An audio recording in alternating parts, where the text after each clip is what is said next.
How I overcame my subconscious anxiety. Now, with your subconscious mind, there's a lot of things that play into the field of this specific topic. So, of course, your subconscious is anything that you do that you're not willingly or knowingly doing it. So, you're not actually taking control of your body to actually make that action.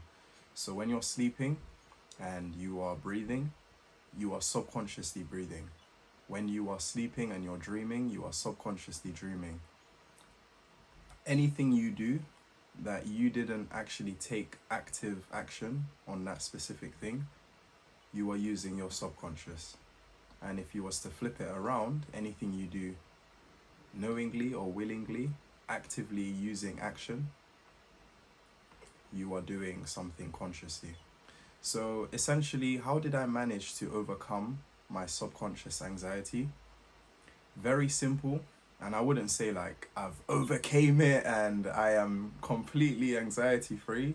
But what I can say and what I can tell you is that from my own experience, every time I stress about things, usually subconsciously, when I stress subconsciously, I take note of my body responses. So however I react to a situation when I'm worrying or stressed about something or anxious, I take note of my bodily reactions. I think being self-aware just in general, just being self-aware, just in a general consensus, that will massively help your anxiety, because then you start to identify the things that your body responds to in specific situations. So I'll give you an example. I remember when I got a phone call saying that my grandmother passed away, and instantly I felt like a weird spasm in my body. Now obviously I didn't make the action in my body for it to move like that, but I just felt it. I felt like a grip inside my body, like it was around like my rib cage area. And just so many things, like so many other like bodily reactions occurred whilst I was hearing this information. And obviously the delivery, the other person's crying on the phone or telling you in such a dramatic way. So it does really like hurt, and it still does hurt me to this day to know that she's gone. But for me, I see it as she's in a better place, and I'm grateful for her life while she was here, and she will always be in my heart. So I won't let it put me down. Obviously I was down in the moment, but funnily enough, I was in a bath. Like I was literally in a bubble bath, like trying to relax, trying to be calm, and I was doing like breathing meditations in my bath. A lot of people say, oh, bathing is for women, but my excuse is that I was actually like injured and I needed some Epsom salts, and I needed to like get in that bath and just allow my body to open the pores and just relax itself. I also had like some Radox bath salts, other salts, just so many different salts, like pink Himalayan salts, Epsom salts, and whatever. So I was in this bath now and just practicing, and I hear this phone call. And as I hear this phone call, I just think, oh, okay, it's just a family member calling me. I haven't spoken to her in a while. Amazing. And I heard the bad news. I heard the defeat in her voice. I think the way someone delivers information to you can massively change the impact of the response to what you're hearing. So if it's something amazing, if they say it with a monotone voice, or if they say it with no energy or no emotion. So if I just tell you like, so your grandma just passed away and I just wanted to tell you. If I told you information like that, it wouldn't hit the same way than like, Paul, you will never believe, oh my days, our grandma has, like if I told you with such, like I'm crying and you would feel the emotion like tenfold, as opposed to if I was just saying in a monotone voice. So obviously, as I was speaking to my family member, she told me in such a like distraught voice. You could hear the emotion behind the phone, and instantly I felt that. Like I said, I had these bodily spasms, and I just felt weird around like my heart area, and I couldn't say anything. I was just speechless, shocked.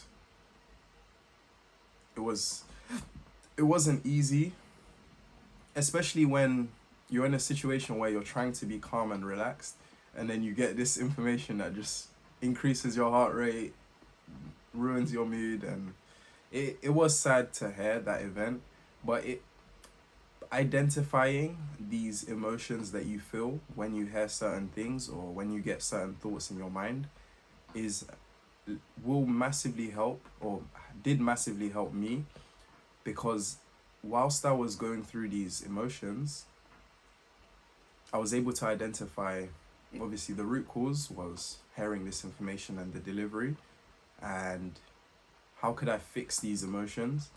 Well, one thing I took in mind whilst this thing was happening was, I've got to stay strong, I've got to be calm, I've got to be relaxed. I can't allow this emotion to overcome me, because it will become worse over time.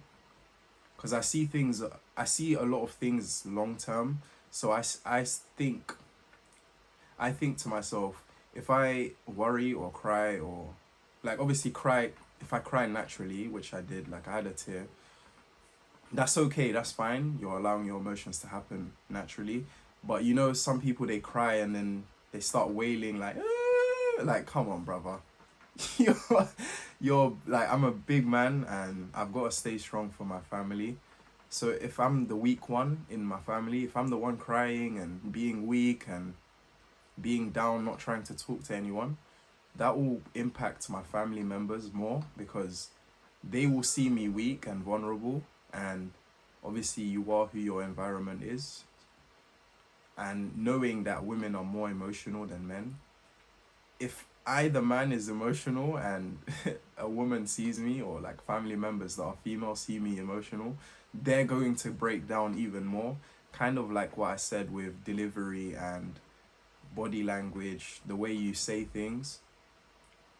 So if I expressed being overly emotional, this would affect them more, but also affect me, because I've broken down. It is okay to be vulnerable. I'm not saying, oh, don't, as a man, don't be vulnerable. But for me personally, I felt as though if I broke down and started getting into like a fear state, that would affect me and also my family, all the people around me more. So I just thought, I'm gonna stay strong. This is really terrible, and I'm gonna be grateful rather than sad for the life that she's lived already, and because she was such an amazing woman in my life, and I was so grateful to her.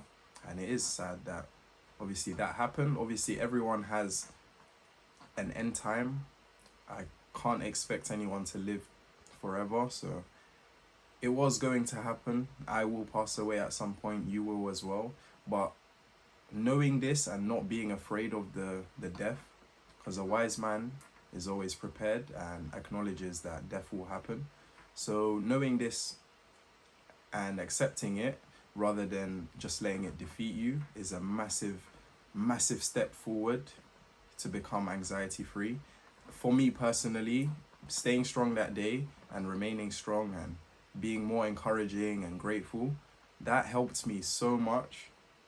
That helped me so much to just overcome that whole week, where obviously we had funerals, people calling, people coming to that like house to be there for us. That helped, obviously, me being there for my mother, seeing her cry, seeing her emotional, vulnerable. That helped me to stay strong for her throughout the course of, you know, the time it happened. And the worst thing is that a week before that, I had another family member pass away. So it was just kind of like a build up of emotions. So what I've acknowledged from that moment is that being self-aware of your bodily reactions will massively help you to identify the problem, the things that cause you to have anxiety, the things that cause you to be stressed, have depression. And then the next step, which I found really helpful, was being grateful for the situation. So being grateful for the negative situation that happened. That massively helped me with overcoming the emotions that were making me feel vulnerable and overly emotional. So I was already practicing gratitude, and I'm not an expert at like gratitude and being grateful, but being grateful in that situation helped me massively.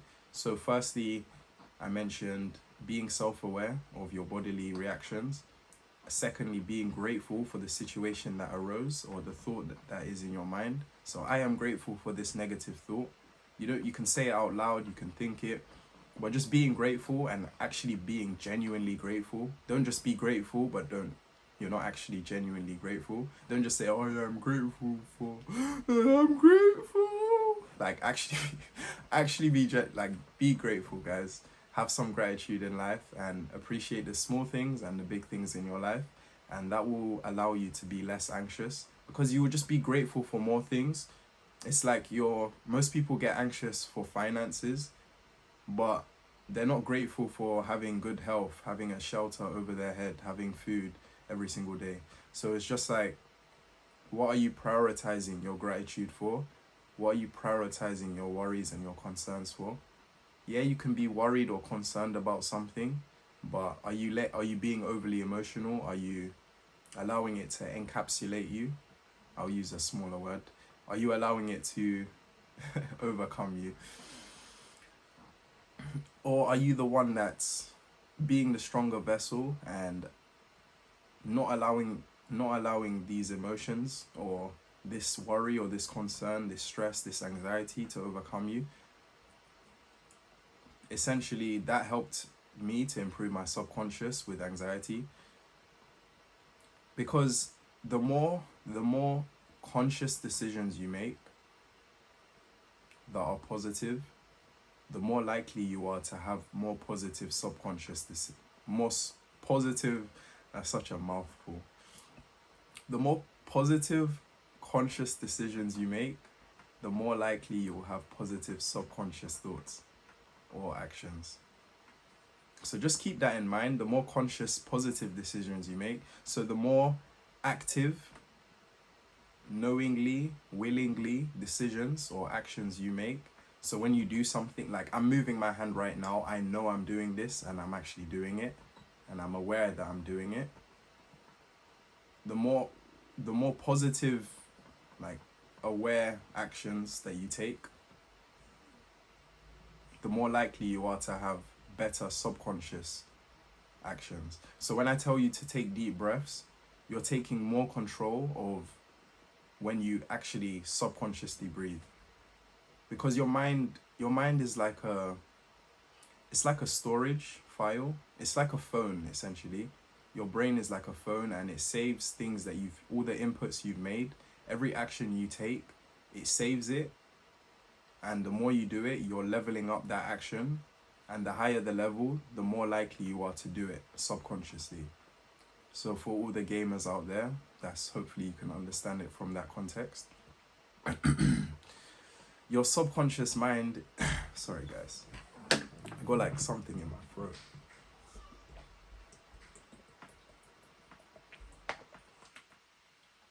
Yes, guys, drink water. It's funny, I'm tearing up now. The devil is a liar, bruv. He doesn't want me to make this video. But yeah, genuinely, guys, I can attest that if you can change your conscious decisions, or if you can actually just observe yourself throughout the day, observe what you do, observe how you, every hiccup, every breath, every blink you take, anytime your head is down, if you have bad posture, if you feel pain in any part of your body, anything, any reaction that you get in your body, observe it, acknowledge it, think about why this pain is occurring? Why is this thought coming to mind? Why is my body acting or responding in this way? And try to find the fix. Most of the time, the fix is just be grateful for the situation. Maybe drink some water, take a deep breath. Maybe you didn't sleep well at night. Try to speak to someone and tell them about your problems. But like I said, if you're speaking to someone, speak to someone you can trust. Because if you speak to someone that you can't trust or doesn't care about you, you will tell them your problem and it will go in one ear and it will come out the other ear, and they will change the subject, or they might just give you a quick brush off response like, oh, okay, sorry to hear that. Like, sometimes it is nice to just hear a quick brush off response, but it's not actually going to fix the situation because those problems are still going to be in mind. But if you do have supportive friends that are like very encouraging, and these are usually the best people to tell, because they will give you the sympathy or the empathy. I don't actually know the difference. I always get the two mixed up. It's one of them. I need to do more research on that. But they will be there for you and stand by your shoulder and give you a hug and allow you to cry and have all those emotions. They will talk to you about your problem, ask you more questions about your problem, and actually find a resolution to fixing that problem. But most of the time it's improving your diet, drink water, take a deep breath, be grateful for your problems, and just stop and think. Be aware of your body, be aware of the reactions you have. And if you can just implement all these things that I've just mentioned, yes, every day, don't be a loser and say, oh yeah, I'll do it tomorrow. Start now. Start implementing these things now. Everything I've mentioned, you could literally do at home. So if you work from home and you're trying to use that as an excuse, that's fine. You can call a friend at home, you can drink water at home, you can breathe at home. So most of the time we know what to do. We're just so fixated on the problem in our mind that we forget that we know not everything, but we know the solution to the problem. And my heart is out there for you if you're struggling with anxiety. Even if it's not directly anxiety, even if you suffer from stress, depression, most of these things, the symptoms that you get from them are very similar. So that's why I know I talk more about anxiety, but if you can fix your anxiety and if you follow the steps and the methods that I walk you through, because most of the time these problems are from something else. It could be from something else, and that thing has become worse and led to you having this anxiety or depression, stress. So it's just about implementing the right actions every single day. Even if it's just for 1 minute, 30 seconds, 10 seconds, 10 seconds to breathe to change your life every single day. Make sure you check out my Discord. Hopefully I've helped you to overcome your subconscious anxiety. If you want more amazing videos like this, obviously I could tell from the last video you guys loved the video I spoke about subconscious anxiety, so I had to make another video speaking specifically and also giving my story on it, and also my own personal views. But I truly do I can't even talk now, guys. I truly do believe that you can change your subconscious anxiety to be or to have a more positive experience with anxiety, to overcome it, and then eventually, like I always say, you can start teaching people how to overcome it. The reason I make these videos is so I can learn from it and share my own personal experiences and how I overcame anxiety. So you can watch this video, and if anything resonates with you, you can implement the strategies that I've used with my own personal experiences. That's why I keep saying it's my experience, guys. So it's not like I'm watching it from someone else, or this is my personal experience. I've learned through trials and errors, and I've overcome numerous situations where I've battled anxiety. And I'm telling you, this is my foolproof way of fixing it. have cold showers, take deep breaths, socialize with someone that you can trust, have hobbies, improve your diet, drink water.